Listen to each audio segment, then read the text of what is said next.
नमस्कार, बहुत स्वागत है आप सभी का। आप देख रहे हैं आपका प्रोग्राम कॉफी पर कुरुक्षेत्र। मैं हूं सौरभ शर्मा आपके साथ। वो प्रोग्राम आपका जहां बातें होती हैं बिल्कुल खुलकर, वो बताते हैं आपको जो कोई और नहीं बताता। आपने देख तो लिया ही आज माहौल। बाद में पहले मेहमान सुधांशु त्रिवेदी जी प्रोग्राम में आए हैं, आज भारतीय जनता पार्टी के सांसद। बहुत स्वागत सर आपका। शांतनु गुप्ता जी 1 महीना कुंभ में रहकर के आए। शांतनु जी बहुत स्वागत आपका भी, अपनी कुर्सी आपने वापस ले ली है। और समीर चौगामकर साहब हमारे साथ हैं। आज तो वैसा होना चाहिए था, कोई ड्रामेटिक म्यूजिक के साथ थोड़ा फायरवर्क्स होते तो स्वागत होता सुधांशु जी का। अरे सर, हमने पूछा सुधांशु जी से काय पे बात करेंगे, वो इतने वायरल रहते हैं हर मुद्दे पर, तो हमने कहा सब पे बात करेंगे आज इनसे। आप बिहार पे बात करेंगे, बंगाल पे बात करेंगे, राहुल गांधी पे बात करेंगे, अरविंद केजरीवाल पे बात करेंगे, हर विषय पर इनसे बात होगी। लेकिन पहले अभी जो इनकी लेटेस्ट रील आपने देखी होगी, मैं वही बात छेड़ देता हूं। 1 नेशन 1 इलेक्शन। तो सर 2 लाइनें कही हैं कि मत रोको मुझे, मेरी उड़ान अभी बाकी है, अभी तो मुट्ठी भर जमीन नापी है, अभी आसमान बाकी। अब मोदी जी कह रहे हैं यार एक एक चुनाव करके कब तक, सब एक साथ कर दो, अब सारा आसमान एक साथ दे दो मुझे, और उसी के लिए 1 नेशन 1 इलेक्शन। यही है सर बात। देखिए, इसके लिए 2 एस्पेक्ट समझिए। एक तो अवधारणा, कॉन्सेप्ट क्या था, और व्यवहारिकता। 2 ही चीजें होती किसी में, what is in principle and what is in practice. तो अगर हम प्रिंसिपल देखें तो जब हमारा संविधान बना तो संविधान निर्माताओं ने क्या कहा, 1952 से लेकर 67 तक 1 नेशन 1 इलेक्शन ही चला ना। यानी उन्होंने कहा कि सारे चुनाव एक साथ होने चाहिए, उन्होंने तो नहीं कहा कि अलग अलग होने चाहिए। इसका मतलब अगर कोई आज ये कहता है कि साहब अलग अलग चुनाव होने चाहिए, तो संविधान निर्माताओं की भावना का मजाक उड़ा रहा है, क्योंकि उन्होंने तो 52 से शुरू किया, राज्य विधानसभा और जो केंद्र के चुनाव एक साथ हुए। अब यहां एक व्यवहारिकता की बात बताता हूं। आज ये बताइए, भारत की तुलना आर्थिक विकास, सामरिक शक्ति, कूटनीतिक दक्षता और स्टेटस में आज किससे होती है? चाइना से। आप ध्यान करिए, जब तक 1 नेशन 1 इलेक्शन होता था हम चाइना से बेहतर थे 50 और 60 के दशक में। 73 तक हम 74 तक चाइना से बेहतर थे। उसके बाद चाइना ने 78 में नई इकोनॉमिक पॉलिसी अडॉप्ट की।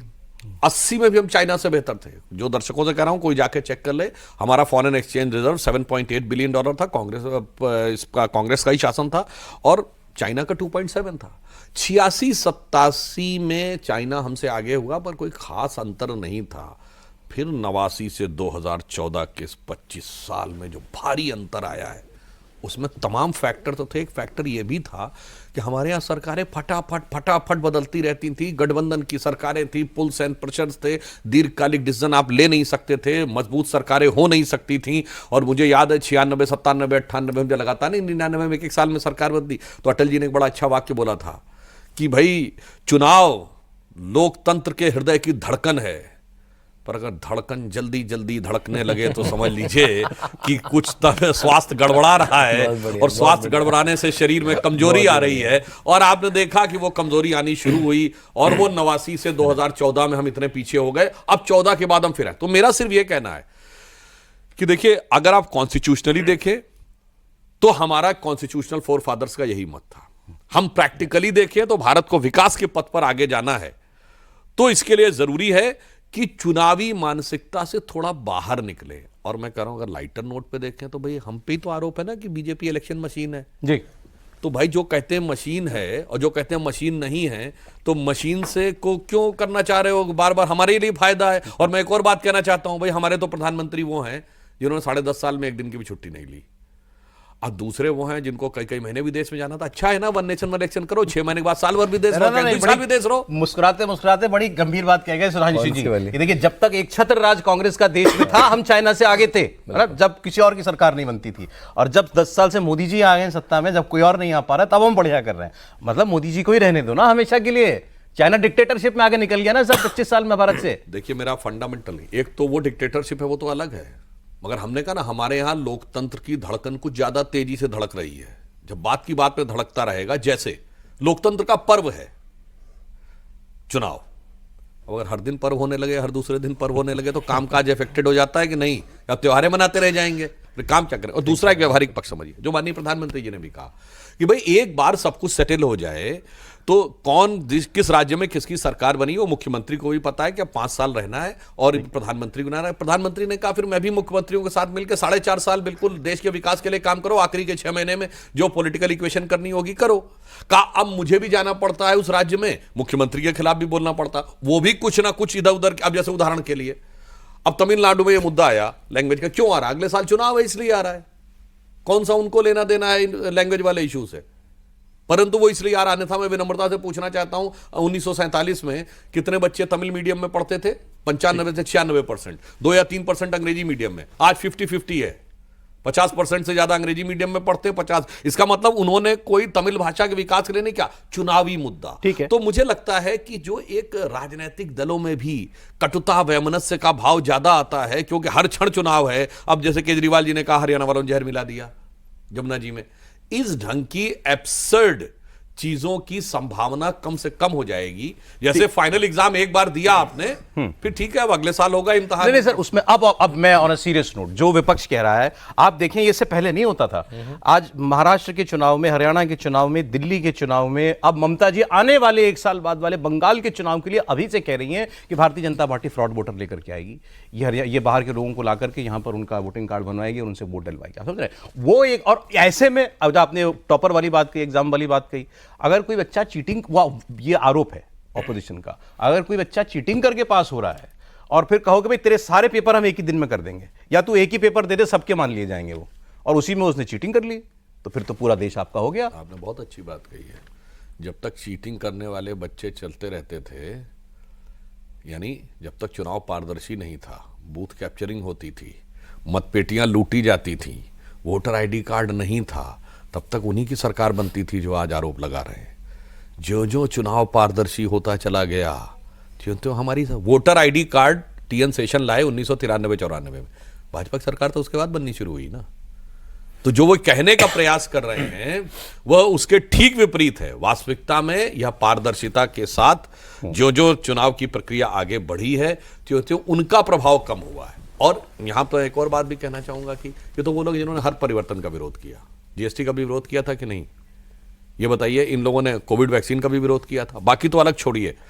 जब डिजिटल ट्रांसफॉर्मेशन प्रधानमंत्री जी ला रहे थे, तो चिदंबरम साहब का फ्लोर ऑफ द हाउस पे पिछली सरकार में दिया गया बयान है कि भारत वाले लोग तो कम पढ़े लिखे हैं, साक्षर हैं, कैसे वो इतने टेक सेवी हैं ही नहीं कि वो मोबाइल के थ्रू ऑपरेट कर सकेंगे। और आज फैक्ट ऑफ द मैटर ये है कि दुनिया में हम नंबर 1 नहीं है डिजिटल ट्रांजैक्शन में। 48% डिजिटल ट्रांजैक्शन अकेले भारत करता है, जो चाइना अमेरिका से ज्यादा है। और भारत के उस आम व्यक्ति को, जिसकी समझ को हल्का समझने का काम कांग्रेस और अन्य दलों ने किया। आपने देखा कि जयपुर में फ्रांस के राष्ट्रपति इमैनुअल मैक्रोन गए और कुल्हड़ की चाय जो किनारे बैठ के पी मोदी जी के साथ, उसका पेमेंट कैसे किया? डिजिटल ट्रांजैक्शन से। और जापान के प्रधानमंत्री दिल्ली के खान मार्केट में आए और कैसे किया पेमेंट? डिजिटल ट्रांजैक्शन से। और जापान के प्रधानमंत्री ने कहा भाई हमें ये सिस्टम सीखना पड़ेगा।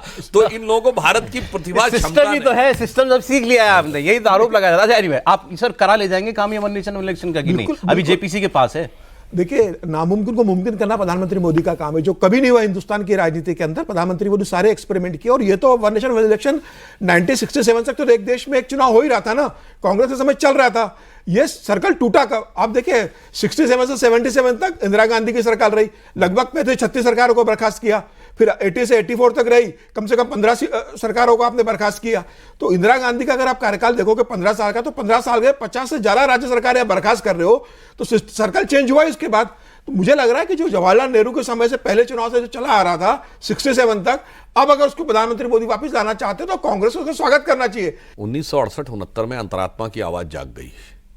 ये जो लोग कहते हैं ना संविधान खतरे में है, लोकतांत्रिक मर्यादा, भारत के इतिहास में एकमात्र उदाहरण होगा जब किसी प्रधानमंत्री ने अपनी पार्टी के ऑफिशियल राष्ट्रपति के कैंडिडेट के खिलाफ वोट करने के लिए अपने सांसदों से कहा। नीलम संजीव रेड्डी के खिलाफ इंदिरा गांधी ने अपनी कांग्रेस पार्टी के सांसदों से कहा कि तुम खिलाफ में वोट करो। कांग्रेस पार्टी टूट गई, अनेक राज्यों में उनकी सरकारें चली गईं, तो विपक्ष की मिलकर सरकारें बनी। तब उन्होंने सरकारों को गिराना शुरू किया। फिर अंतरात्मा की आवाज ऐसे जागी कि विधायक कभी इधर कभी उधर, फिर इधर जाने लगे, सरकारें गिरने लगी। तो फिर राजीव गांधी जी के जमाने में दल बदल विधेयक आया। परंतु यहां पे एक और बात कहना चाहता हूं, 1983 में चुनाव आयोग ने इस बात की सिफारिश की थी कि वन नेशन वन इलेक्शन होना चाहिए, और राजीव गांधी जी के समय में लॉ कमीशन की 1989 की रिपोर्ट है कि ये होना चाहिए। मगर अब जानते क्या हो गया है? जिन लोगों ने अंतरात्मा की आवाज जगाकर सरकारों को उलट पुलट करके वन नेशन वन इलेक्शन को डीरेल किया था, अब वो इसलिए डरने लगे हैं कि देश की अंतरात्मा की आवाज जगने लगी है। अच्छा। और देश की अंतरात्मा की आवाज ऐसी जगी है कि अभी कुंभ हुआ है, जहां 66 करोड़ से अधिक लोगों ने स्नान किया है। 2024 के चुनाव में जितने लोगों ने मतदान किया था उससे ज्यादा स्नान कुंभ के लोगों ने कर लिया है। अब ये जगती हुई अंतरात्मा की आवाज उनके लिए भय पैदा कर रही ठीक है, है। इसलिए वो किसी से उनको डरने की जरूरत नहीं, सिर्फ अपने कर्मों से डरने की जरूरत। अच्छा कि आप इस पर ले ही आए मुझे। अब मैं आप भी चाह रहा हूँ ना यार, जरा बिहार की बात बताओ, यूपी की बात बताओ, तो जरा यूपी की बात कर लेते हैं। योगी जी ने सेट कर वैसे दिया। एक लाइन में और कहना चाहता हूं, वन इलेक्शन के विरुद्ध वही लोग हैं जो भारत को वन नेशन ही नहीं मानते। जो वन नेशन के विरुद्ध है वही वन इलेक्शन के विरुद्ध है। ये वही लोग हैं जो कहते हैं 22 नेशनलिटीज भारत में रहती हैं। ये वही लोग हैं जो कहते हैं अरे हमारे यहां तो इतना भेद है। क्यों याद है वो बढ़िया बुलगान इनकट दाढ़ी वाले अंकल सैम, जो युवा नेता के सबसे बड़े आइडियोलॉजिकल थिंक टैंक हैं, जो ये कहते हैं कि साहब वो वेस्टर्न इंडिया वाले अरब से आए हैं, ईस्टर्न इंडिया वाले चाइना से आए हैं, नॉर्दर्न इंडिया वाले यूरोप से आए हैं, साउथ वाले जो हैं वो अफ्रीका से आए हैं। मतलब जो इस देश को वन नेशन ही नहीं मानते वही वन इलेक्शन के खिलाफ खड़े हैं। ये देश की जनता को समझने की जरूरत है। हाँ, मैं आपसे कह रहा था क्या 27 का चुनाव सेट कर लिया योगी जी ने कुंभ से? कुंभ तो बढ़ जाओगे, आप तो रोज नहाते होंगे। जी, पहले तो बड़ा अच्छा लग रहा है, बहुत दिनों बाद 31 दिन बाद आपका प्रोग्राम बड़ा मिस करा मैंने। लेकिन हाँ, कई बार तो एक दिन में कई बार स्नान होता था।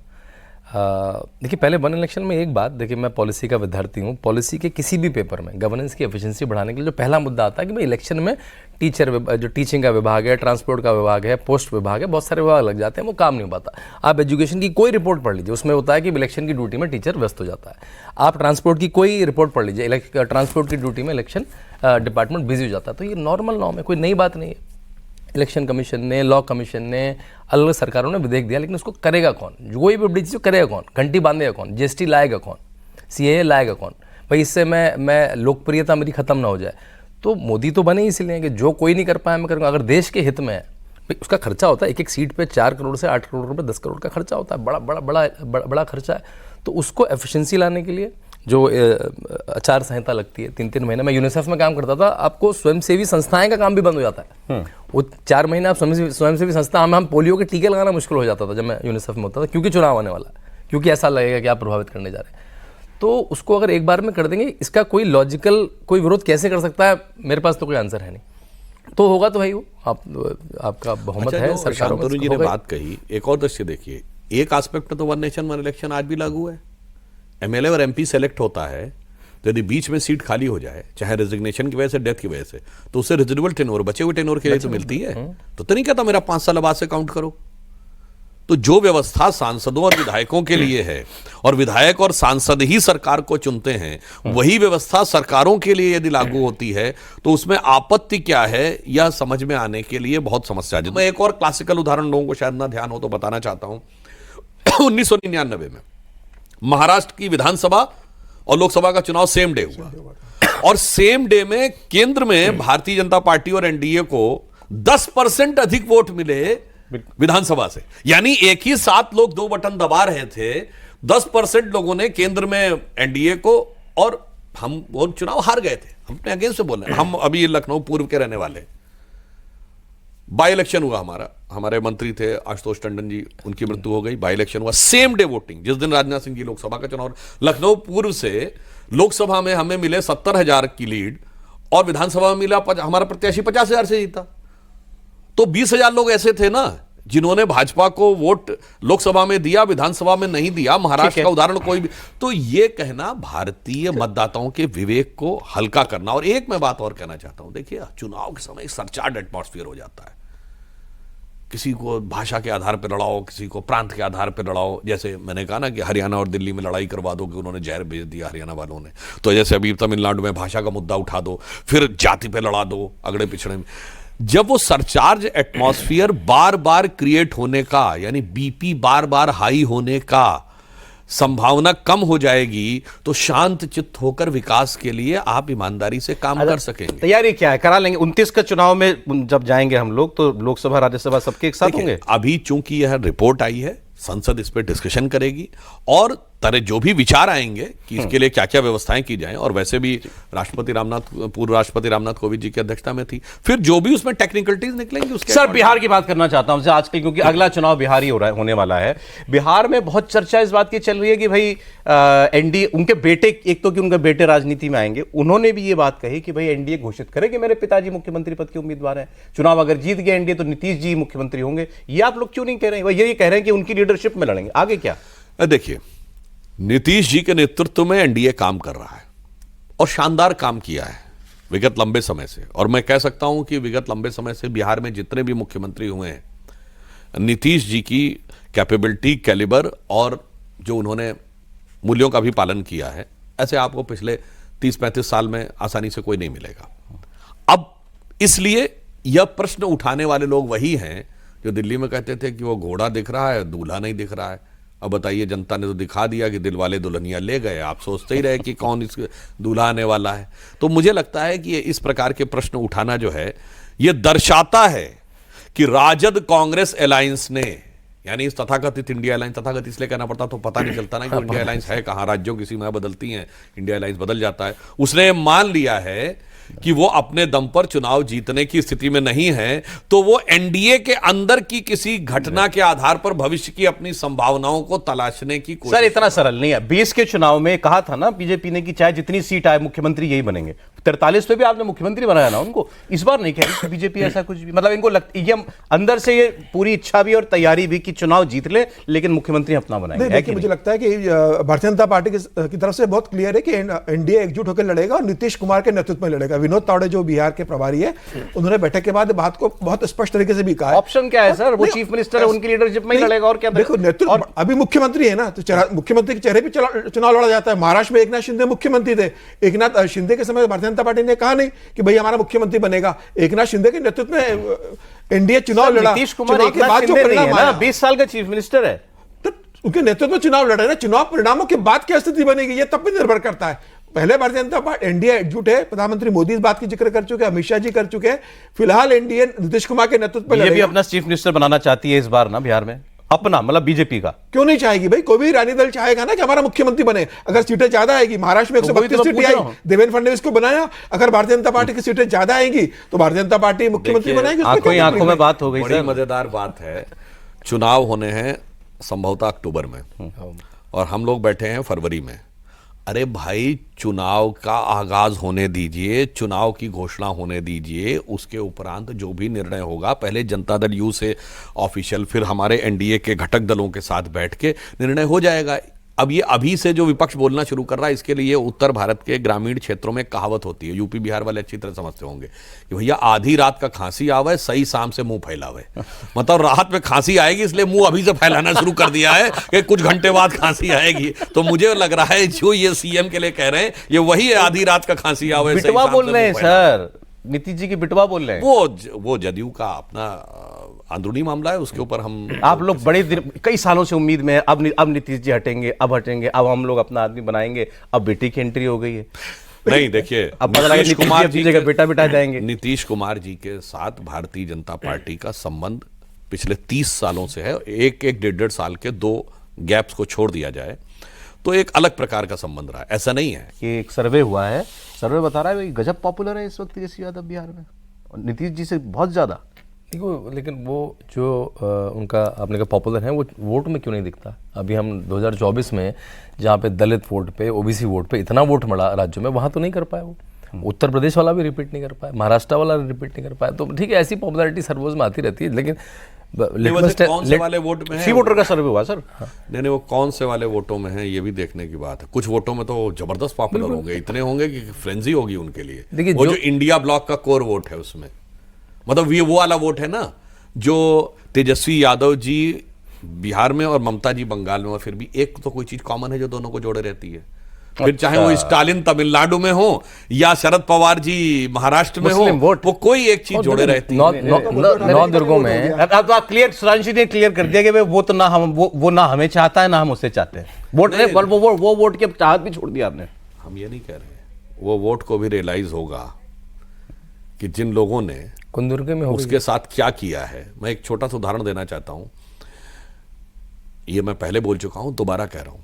47 में देश आजाद हुआ, तो ये बताइए जिनको आप माइनॉरिटी कहते हैं, कितनी ऐसी माइनॉरिटी थी जिनकी रियासतें थी? 566 राज्य रजवाड़े रियासतें थी। कोई पारसी रियासत आप बता सकते हैं, कोई जैन रियासत बता सकते हैं, कोई यहूदी रियासत बता सकते हैं, कोई क्रिश्चियन रियासत बता सकते हैं।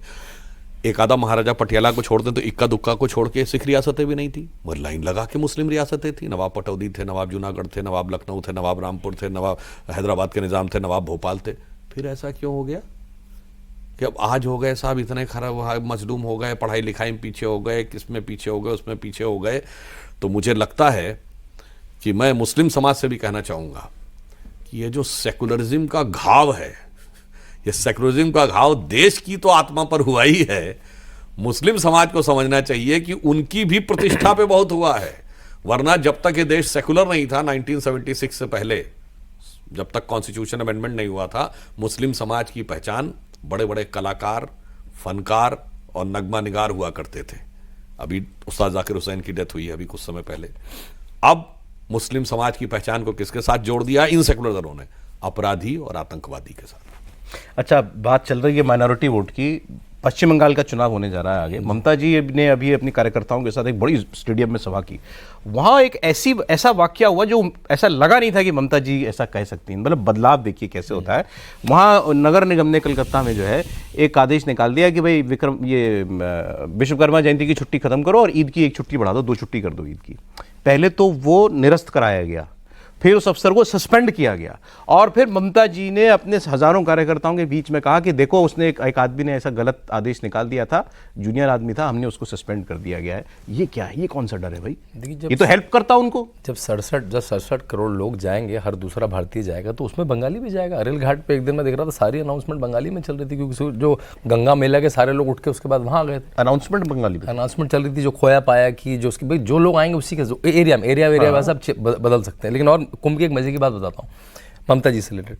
योगी सरकार ने अपने एक मंत्री को, मुख्यमंत्री, गवर्नर, वहाँ के प्रतिष्ठित लोगों को भेजने हर राज्य भेजा था। तो हमारे एक मंत्री गए, बंगाल गए, उन्होंने गवर्नर को लेटर दिया, कुंभ आया दिया, उन्होंने वहाँ के प्रतिष्ठित लोगों को, वहाँ के ममता जी को भी लेटर भेजा।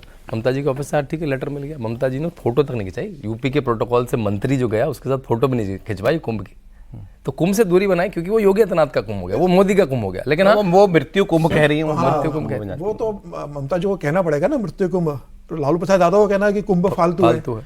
लेकिन फिर डर भी लग रहा है कि यार ये लोग नाराज ना हो जाए। नाराज हो गए कि हम ईद की छुट्टी बढ़ा रहे हैं, विश्वकर्मा जयंती की छुट्टी खत्म कर रहे हैं। तो अब ये देखिए, इनको यही नहीं पता है कि मेरा वो क्या है। वो खुद बहुत जोर से कंफ्यूज है कि मैं जो अपना मेजर वोटर है उसको करूं, या जिससे मेरे सत्ता में हूं आज तक उसको कैटर करूं। तो बहुत बुरी तरह। वैसे एक बात बताएं, विश्वकर्मा जयंती को समाप्त करना, जो भी चाहे उनको वापस लेना पड़ा, पहले तो बहुत हास्यास्पद बात लगती है कोई जूनियर ऑफिसर ऐसा ऑर्डर निकाल सकता है। मुझे लगता है ये कह के ममता बनर्जी जी गुमराह करने की बात कर रही हैं। छुट्टी का गजट नोटिफिकेशन होता है, फाइल ऊपर तक जाती है, बगैर फाइल पे अप्रूवल किए हुए ऑर्डर निकल जाएगा। छुट्टी बहुत मतलब आपकी सरकार क्या है फिर? क्या चूचू का मुरब्बा है क्या सरकार? कि बगैर मतलब ऊपर फाइल अप्रूव हुए, बगैर गजट में नोटिफाई हुए ऑर्डर निकल गया ना? ये निकल गया, मगर शांतनु जी जो कह रहे हैं, पहले ललचाती हुई गेंद ऑफ स्टंप के बाहर दिखी, उसके बाद लगा कि 9 स्लिप पीछे खड़ी हुई हैं, गलती से कैच ना हो जाए, तो एन वक्त पे अपना इरादा बदला। हम लोग बचपन में सुनते थे ना, एन वक्त पे अपना इरादा बदला और बल्ला वापस खींचा और कदम वापस खींच लिए क्रीज में। तो मुझे लगता है कि ममता जी के साथ, जिस जमाने में आज की जनरेशन को आइडिया नहीं हुआ, जब रेडियो पर ही कमेंट्री आती थी तो एक एक क्षण को ऐसा लगता था आंखों के सामने आ रहा है, टीवी नहीं देखने को मिलता था। तो ममता आपने करना तो वो यही चाहती थी, ईद की छुट्टी बढ़ाना, बिल्कुल। लेकिन बाद में फिर लगा कि वो दिल के अरमान तो वही थे, मगर फिर एहसास हुआ कि आरजू लबों पर आकर रुक गई, ठिठक गई। भारतीय जनता पार्टी मोदी जी के नेतृत्व में सुविधा की राजनीति नहीं, हम बदलाव की राजनीति करना चाहते हैं। हम वो हैं जो वक्त की धारा बदलने की बात करते हैं। इसलिए उन्हें फूलों के हार नहीं, अंगारों के हार मिलते हैं, मगर वक्त बदल के दिखाते हैं, इतिहास बदल के दिखाते हैं। इसीलिए आप देखिए कहां से शुरू किया, 2 सीटों से। हमने ये नहीं कहा बने बनाए वोट बैंक के ऊपर इमारत खड़ी करना, नींव बनाएंगे और फिर उस पर इमारत खड़ी करेंगे। तो मैं मोदी जी के लिए कहना चाहूंगा कि उन्होंने जो करके दिखाया है, अंगार हार उनका जिनकी सुन हाक समय रुक जाता है, आदेश जिधर कर देते हैं इतिहास उधर मुड़ जाता है। ये लोग काल की धारा में चलने वाले हैं, हम लोग धारा को बदलने वाले। ठीक है, आपको मुश्किल काम करना पड़ता है, वो 30 से शुरू करती हैं आपको। और वैसे अगर आप बहुत साफ कहें तो 30 जो है वो प्रैक्टिकली 35% के आसपास वो करता है। तो उनका वोट कितना है? 45-46। हमारा कितना है? 38। तो भाई हम 65/38 अगर उनकी मान लें तो वो जो है 13 ही है 65 में। तो बस 4-5% तो इधर और लाना है। अगर हम 0 से शुरू करके 38 तक पहुंच गए हैं तो 4-5 और हुए तो फिर हो सकता है कि दिल्ली हो जाएगा, बंगाल दिल्ली हो जाएगा। बिल्कुल। मुझे लगता है राष्ट्रवाद की तरंग बंग भूमि में उठने वाली है और जो आप ये कह रहे हैं ना कि जो देश की ऐसी शक्तियां जो देश को कमजोर करने का मंसूबा वहां की निकटवर्ती सीमा से लगा के बैठी, मुझे लगता है शायद इस बार वो बदलाव दिखाई पड़ेगा। अब अमृत काल जो प्रधानमंत्री जी ने कहा है, अब अमृत काल में मुझे लगता है विष को निकलने का वक्त बंगभूमि से आ गया है। अच्छा ठीक, अरे एक खबर रह गई बीच में, मतलब अब अच्छा वो खबर बनी, फिर खबर रुकवाई मैं नहीं कहता कि भाई केजरीवाल जी राज्यसभा जाएंगे। मुझे अभी याद आया कि वो चले जाएंगे तो इनके हो सकता है सीट के आसपास ही बैठे हैं, आपके सेम बेंच पे बैठे, पोजीशन में मतलब केजरीवाल जी हाउस में आ जाएंगे भाई अगर आए। ये तो आम आदमी पार्टी का अंदरूनी मामला है, इसके ऊपर हम कोई टिप्पणी नहीं करना चाहते मेरे ख्याल से, पर वो जहां भी जाएंगे मुझे लगता है कि आम आदमी पार्टी के लिए समस्या ही क्रिएट करेंगे। और दूसरा मेरी बात है वो अलग बात है, मुझे लगता है कि अब उनका चरित्र, बल्कि यूं कहूं चाल चिंतन चेहरा चरित्र पूरी तरीके से जनता के सामने बेनकाब हो चुका है। अब वो किसी विधानसभा में जाएं या लोकसभा में जाएं या राज्यसभा में जाएं या संयोजक के पद पे रहें या जेल जाएं, ये भी तो चाहते हैं आप लोग, भी तो बेल पे हैं। हम कुछ नहीं चाहते साहब, हम क्यों किसी के लिए चाहते तो वो थे। रोज सीजी की रिपोर्ट आ रही है, सीजी की रिपोर्ट पे कुछ एक्शन भी तो होगा ना। आदमी की नीयत साफ होती है तो चुनाव भी हारता है तो आदमी जनता के भी सामने जाता है कि भाई ईमानदारी से काम किया, चुनाव हार गए स्वीकार करते हैं। अरविंद केजरीवाल चुनाव हार गए, आप बताइए रिजल्ट आने कितने दिन हो गए, केजरीवाल बाहर आए, घर के अंदर है, कहाँ है, घर के अंदर है, बाहर है, कहाँ गए, कोई खबर नहीं। पंजाब की मीटिंग ली थी उन्होंने, उसके बाद तो चुनाव जनता की भी जाओ ना।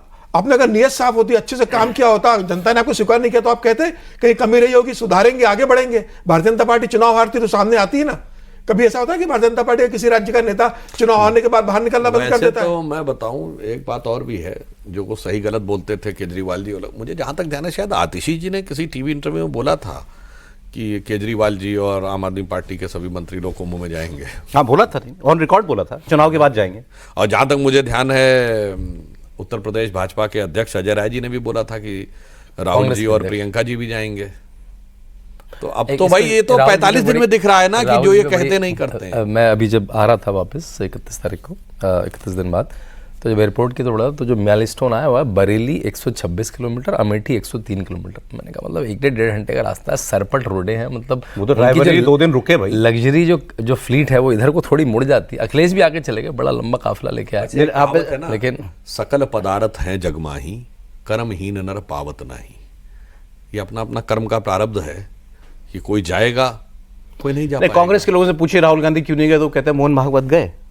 क्यों नहीं गए मोहन जी, क्या जवाब है? तो मोहन जी को फॉलो करते तो सब कुछ करिए, फिर मोहन जी जहां जहां जाते हैं। अगर संघ प्रमुख नहीं जा रहे, उनसे कोई सवाल नहीं पूछ रहा, तो फिर राहुल गांधी से क्यों पूछ रहे हो? ये वो कांग्रेस से बात पूछती है। बता रहा हूं, उसकी तुलना इसलिए नहीं कर सकते कि संघ प्रमुख वो हैं जिन्होंने अपने जीवन में तरुणावस्था में प्रवेश करते ही राष्ट्र के लिए सब कुछ समर्पित करने का व्रत ले लिया, परिव्राजक वृत्ति धारण कर ली, घर परिवार सब कुछ छोड़ दिया इस संकल्प के साथ। मोदी जी भी उसी प्रचारक परंपरा से निकले हैं, अटल जी भी उसी प्रचारक परंपरा से निकले हैं, जो उस भाव से कि तन समर्पित, मन समर्पित और यह जीवन समर्पित, चाहता हूं देश की धरती तुझे कुछ और भी दूं। एक लाइन है शायद संघ का गीत जो बहुत लोगों को पता हो कि वो किस जीवन में जी रहे हैं। वो कहते हैं हम केशव के अनुयायी हैं, हमने तो बढ़ना सीखा है। तो तुलना किससे कर रहे हैं, थोड़ी शुद्ध हिंदी है, तृषित जनों को जीवन देंगे, यानी जो प्यासे लोग हैं उनको जीवन देंगे। माँ अब हम मधुरित लाएंगे, यानी हम बसंत लाएंगे। सुरसरी देने हिमगिर के सम, हमने तो गलना सीखा है, यानी इसे हिमालय गलता है और गंगा का प्रवाह सतत चलता है। तो मुझे लगता है जिन्होंने अपना पूरा जीवन ही राष्ट्र को दे दिया, उससे तुलना करना बहुत उचित नहीं है। और वैसे भी देखिए कि संघ का सिस्टम आप देखोगे तो सरसंघ चालक और सरकारवा के बीच कार्य का विभाजन रहता है। जहां संघ प्रमुख जाते हैं वहां सरकारवा जनरली नहीं जाते। अगर दत्तात्रेय होसबोले जी तो गए थे ना, दत्तात्रेय होसबोले जी का अगर लगा संघ के नंबर 2 के जो है महासचिव है, अगर वो जाते हैं कुंभ में तो जरूरी नहीं कि मोहन भागवत जी जाए। संघ की तरफ से दत्तात्रेय होसबोले जी माननी पड़ेगी। चलो कोई बात नहीं, एक बात के लिए ही सही, चलो मोहन भागवत जी का कहीं तो अनुकरण करने की बात कर रहे हैं। जो हम लोग कहते हैं ना, तुलसी अपने राम को रीझ भजे चाहे खींच तो रीझ के ना सही, खींच के ही मोहन जी का उदाहरण दे रहे हैं। चलो ये भी हम मानते हैं कि चलो इसका मतलब कुछ ना कुछ तो वो संघ की तरफ भी देख कर विचार कर रहे हैं। वैसे क्यों नहीं गए होंगे राहुल गांधी, आपको क्या लगता है? नहीं, कैसे चले जाएंगे वो? योगी आदित्यनाथ के कुंभ में, अखिलेश नरेंद्र जी मोदी गए के कुंभ में। तो अखिलेश जी उत्तर प्रदेश के हैं, उनको समझाना बहुत ही मुश्किल हो जाएगा कितनी दूर से क्यों नहीं आ पाया। रोज व्यक्ति पूछेगा। राहुल गांधी की जो एक दो दिन हम लोग पूछेंगे, फिर वो राष्ट्रीय राजनीति में निकल जाएंगे। नहीं, उसका कारण कभी नहीं जाते। मैं आपको बताऊं, बिल्कुल टेक्निकल कारण बताता हूँ। आपने इस बार की राहुल गांधी जी की शपथ देखी है? तो इन्होंने ईश्वर के नाम की शपथ नहीं ली है लोकसभा में। अंग्रेजी में बोला है, आई सोलेमनली अफर्म बोला है, not swear in the name of God, अंग्रेजी में। और 2014 की शपथ जाके देखिएगा तो उन्होंने कहा था मैं ईश्वर के नाम की शपथ लेता हूं, और हिंदी में ली थी। तो पहले उन्होंने अपने को ईश्वर भक्त दिखाने का प्रयास किया। 2019 में वो एक स्टेप आगे चले गए थे, अपनी जाति नहीं गोत्र भी बता दिया गया था। एकमात्र नेता होंगे भारत की राजनीति के जिनका गोत्र प्रेस कॉन्फ्रेंस में बताया गया होगा। लोगों को नेताओं की जाति पता होती, गोत्र नहीं पता बाकी तो होता। मंदिर में और जिनके कुर्ते के ऊपर जने वाली फोटो प्रेस कॉन्फ्रेंस में देखी, फिर लगा कि यार ये सब बेकार है। अब क्या करना है? अब अपने को नास्तिक बनना है, तो कार्ल मार्क्स की तरह दाढ़ी बनाओ, अपना हाफ स्वेटर वो हाफ टी शर्ट पहनो, और कहोगे आप कुछ नहीं, भगवान के नाम, भगवान का सिर्फ यूं दिखा के यूज करना है। और सोलमली अफर्म, जब सोलमली अफर्म किया तो फिर जब swear in the name of God है ही नहीं, तो फिर गॉड के किसी काम में क्या करना है? अरे उनको लेकिन लग रहा है 2 चुनाव ऐसे आ रहे हैं वहाँ हमारी सरकार बनेगी कि पहला केरल फिर असम। अब ऑर्डर याद दिए पहले कहाँ पर है, लेकिन इन 2 चुनाव से उनको बहुत उम्मीद है। वैसे आपने इतनी मजेदार बात कही, केरल में हमेशा ट्रेंड रहा था एलडीएफ और यूडीएफ। एक बार लेफ्ट की सरकार बनती थी, एक बार कांग्रेस की। पिछली बार ही ऐसा हुआ कि लेफ्ट दोबारा आ गया। मुझे लगता है पता नहीं कुछ राहुल गांधी जी का ग्रह योग ऐसा है कि जहां पे चले जाते हैं नेचुरल वे में जो कांग्रेस की सरकार बनने वाली थी वो दोबारा नहीं आ पाई। तो और देखिए 99 का खुमार उन्होंने ऐसा दिखाया लोकसभा में। भाई अगर देखा जाए, बिल्कुल आप टेक्निकली देखें, जो इस बार का लोकसभा था, तो टेक्निकली तो राहुल गांधी जी किसी पोजीशन में नहीं थे कांग्रेस में। लोकसभा में नेता थे अधीर रंजन चौधरी, राज्यसभा में नेता थे खड़गे जी, और पार्टी अध्यक्ष वो थे। और पहला चुनाव था, इसमें प्रियंका गांधी भी एक्टिव रोल में थी। तो Rahul Gandhi was one of the participant. Congress ने बहुत अच्छा प्रचार किया, मतलब वो किया प्रदर्शन, मतलब पिछले 10 सालों में सबसे बेहतर प्रदर्शन, और वो अति उत्साह में। उसके बाद एकदम से राहुल गांधी ने लीड ली और ऐसा पार्लियामेंट में भाषण देना शुरू किया कि बस इस जमीन से आसमां तक मैं ही मैं हूं, कोई दूसरा कोई नहीं। तो वो जो कोर वोट बैंक को लेकर जो सबसे, अखिलेश जी भी घबरा गए, लालू जी भी घबरा गए, ये सारी दाल यही तो नहीं पी जाएंगे, और केजरीवाल जी भी घबरा गए। और उसके बाद देखिए फिर जो कुछ दिखाई पड़ा, हरियाणा, महाराष्ट्र, दिल्ली, सब वो होता चला गया। तो मुझे लगता है राहुल जी के जो रणनीतिकार है उनको विचार थरूर जी का क्या चल रहा है सर? शशि थरूर बहुत तारीफ कर रहे हैं आप लोगों की आजकल। देखिए, वैसे तो कोई भी समझदार व्यक्ति होगा तो वो प्रधानमंत्री मोदी जी की तारीफ ही करेगा, अनलेस अनटिल वो पूर्वाग्रह का चश्मा अपना पूरा उतार दे, जो नफरती चश्मा है, तो अलग बात है। बाकी ये उनका निजी विषय है। तो वैसे बड़े प्रबुद्ध व्यक्ति हैं और इंटरनेशनल लेवल तक जाके वो टॉक्स वगैरह देते हैं। तो अब उसके बारे में वो क्या निर्णय ले रहे हैं वो तो स्वयं। अंत में सर, आपने शुरुआत में थोड़ी सी बात उसकी की थी, मैं चाह रहा था इस पर लास्ट में बात करूंगा। हिंदी और स्टालिन, तमिलनाडु।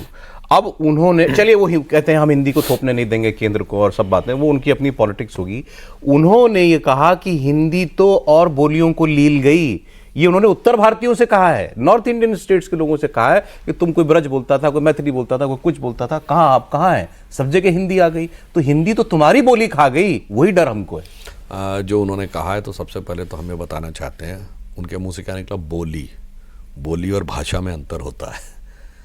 हिंदी में सब प्रकार की बोलियां हैं और सबको समान रूप से स्थान मिला है। मगर मैं तो पूछना चाहता हूं डीएमके के लोगों से कि तमिल माध्यम में कितने बच्चे पढ़ते थे जब देश को आज़ादी मिली 75 साल पहले? करीब 90%, लगभग 95%। मुश्किल से 5% बच्चे अंग्रेजी माध्यम में पढ़ते थे।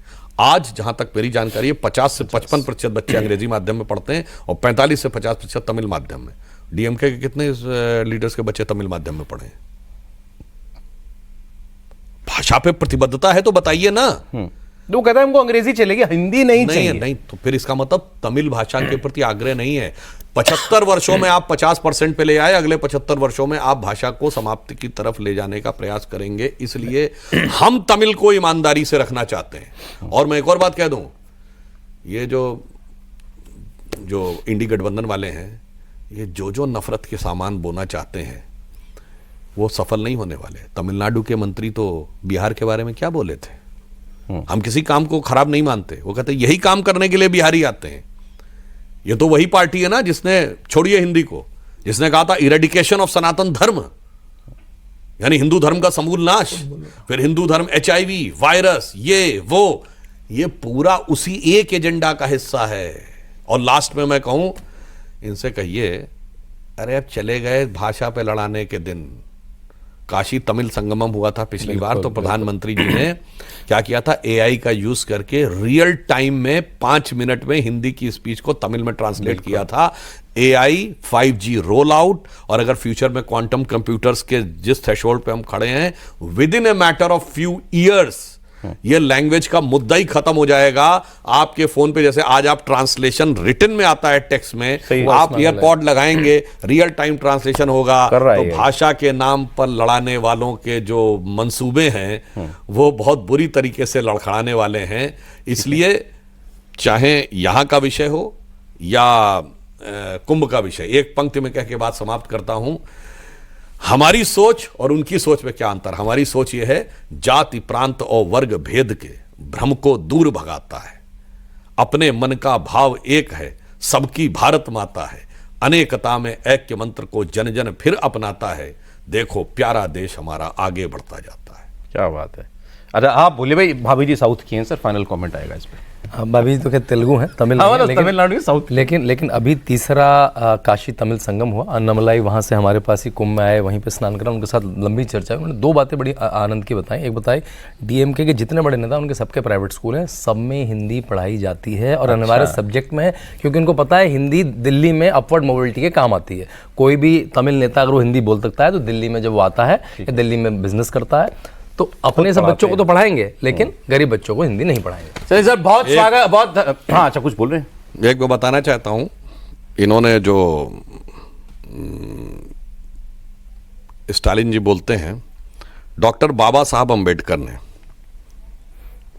हिंदी के विषय में क्या बोला है वो मैं आपको बताना चाहता हूं। ये बाबा साहब Ambedkar writings and speeches volume 1 part 2, और इसमें चैप्टर 3 है जिसमें लैंग्वेजेस के बारे में बाबा साहब बोल रहे हैं।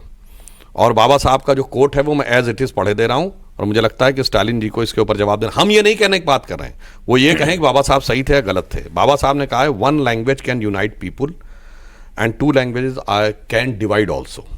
This is an inexorable law.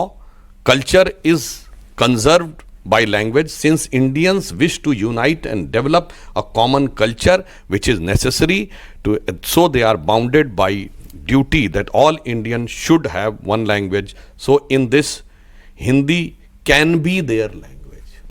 भाषा के विषय पे हमारी सरकार और प्रधानमंत्री नरेंद्र मोदी जी ने स्पष्ट कहा है, कोई भाषा थोपने का स्कोप ही नहीं है। सिर्फ और सिर्फ हम चाहते हैं कि भारत की क्षेत्रीय भाषाएं भी उभर के आएं, इसलिए नई शिक्षा व्यवस्था में यह बात की गई है कि लोग अपनी मातृभाषा को सीख सकें। इस सकारात्मक पक्ष में उन्हें कहां से भाषा थोपती हुई नजर आ रही है, यह मेरी समझ से बाहर है।